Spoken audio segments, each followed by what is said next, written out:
Attorney Sal, ano masasabi mo yung pagdepensa ni VP Sara sa budget pa ng OVP sa Kamara?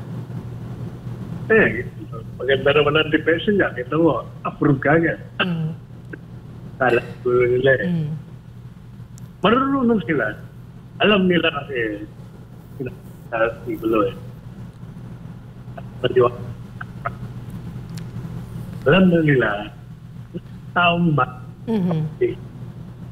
alam nila. Kaya kita mo, ang mga mapipilit lang, trying hard, yung mga natiwala. Yung mga natiwala lang, hindi naman. Kaya,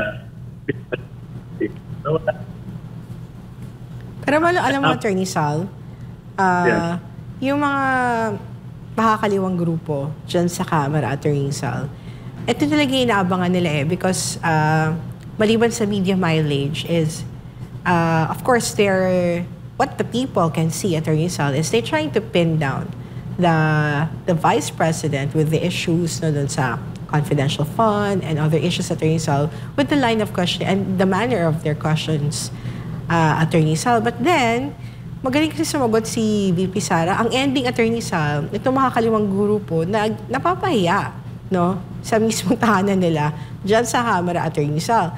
Pero kung hindi rin gaganon ni attorney ni VP Sara, yung mga makakaliwa, hindi rin sila kasi titigil, Attorney Sal. To the point na, Attorney Sal, nagiging meme. What I'm saying kasi, mga kababayan, the manner of questioning ng makakaliwang grupo, at sinagot ni Vice President Sara Duterte, ang ending is napapahiya sila at nagiging laman sila sa social media para pagtawanan ng marami sa ating mga kababayan.